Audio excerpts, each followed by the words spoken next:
محترم ناظرین، قبر میں جزا یا سزا کا عمل کب شروع ہوتا ہے؟ بہت سارے لوگ پوچھ رہے تھے کہ جب ہم مردے کو دفن کر کے آتے ہیں تو قبر میں سکون، اطمینان یا عذاب کب شروع ہوتا ہے، ان کے بارے میں رہنمائی فرمائیں۔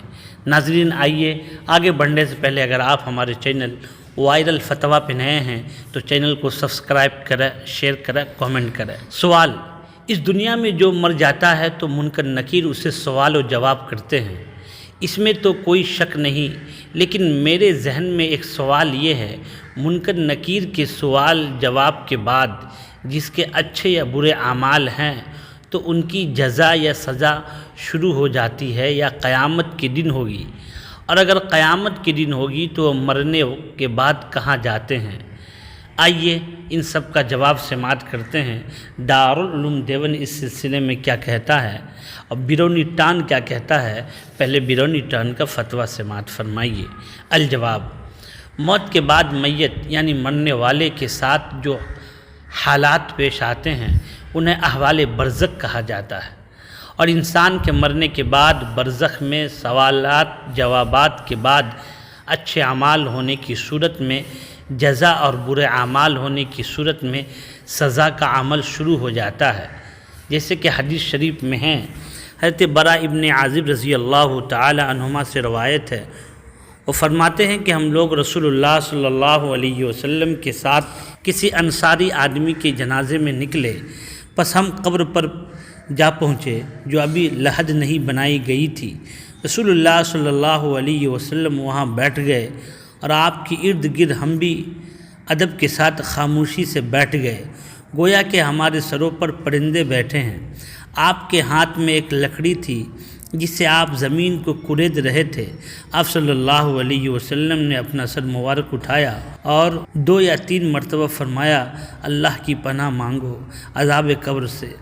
آگے روایت میں ہے کہ پھر مرنے والے کے پاس 2 فرشتے آتے ہیں، اسے بٹھاتے ہیں، اس سے پوچھتے ہیں کہ تیرا رب کون؟ وہ کہتا ہے کہ میرا رب اللہ ہے۔ وہ کہتے ہیں کہ تیرا دین کیا ہے؟ وہ کہتا ہے کہ میرا دین اسلام ہے۔ وہ دونوں کہتے ہیں کہ یہ کون صاحب ہے جو تمہارے درمیان بھیجے گئے تھے؟ وہ کہتا ہے کہ یہ رسول اللہ صلی اللہ علیہ وسلم ہے۔ وہ دونوں کہتے ہیں کہ تمہیں کیسے معلوم ہوا؟ وہ کہتا ہے کہ میں نے اللہ کی کتاب میں پڑھا ہے، اس پر ایمان لایا اور اس کی تصدیق کی۔ پھر اللہ کی طرف سے ایک آواز لگانے والا آواز لگاتا ہے، میرے بندے نے سچ کہا، پس اس کے لیے جنت کا بستر بچھا دو، اس کے لیے جنت میں ایک دروازہ کھول دو اور اسے جنت کے کپڑے پہنا دو۔ فرمایا کہ جنت کی ہوا اور خوشبو اس کے پاس آتی ہیں، اس کی قبر حد نگاہ تک کشادہ کر دی جاتی ہے۔ اور فرمایا کہ کافر جب مرتا ہے تو اس کی روح کو جسم میں لوٹا دیا جاتا ہے، اور 2 فرشتے اس کے پاس آتے ہیں، اسے بیٹھاتے ہیں، اس سے کہتے ہیں تیرا رب کون ہے؟ وہ کہتا ہے ہائے ہائے میں نہیں جانتا۔ وہ کہتا ہے کہ یہ آدمی کون ہے جو تم میں بھیجے گئے؟ وہ کہتا ہے ہائے ہائے میں نہیں جانتا۔ بس آسمان سے ایک منادی آواز لگاتا ہے، اس نے جھوٹ بولا، اس کے لیے آگ کا بستر بچھا دو اور آگ کا لباس پہنا دو اور جہنم کا ایک دروازہ اس کے قبر میں کھول دو۔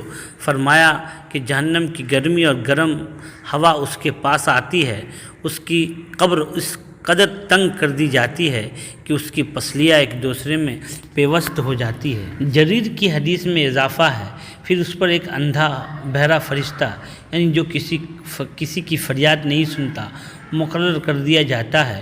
اس کے پاس ایک لوہے کا ایک ایسا گز ہوتا ہے جو اگر پہاڑ پر مارا جاوے تو پہاڑ ریزہ ریزہ ہو جائے۔ فرمایا وہ گز سے اس مردے کو مارتا ہے، اس کی مار کی آواز سے مشرق و مغرب کے درمیان ہر چیز سنتی ہے سوائے جن و انس کے، اور وہ مردہ بھی مٹی ہو جاتا ہے، پھر اس میں روح دوبارہ ڈالی جاتی ہے۔ تو ناظرین، آپ اچھی طرح سمجھ گئے کہ مرنے کے بعد قبر میں جزا اور سزا ہوتا ہے، جیسے آپ کے اعمال رہیں گے ویسا آپ کے ساتھ قبر میں برتاؤ ہوگا۔ تو ناظرین ضرور کامنٹ کریں اور بتائیں۔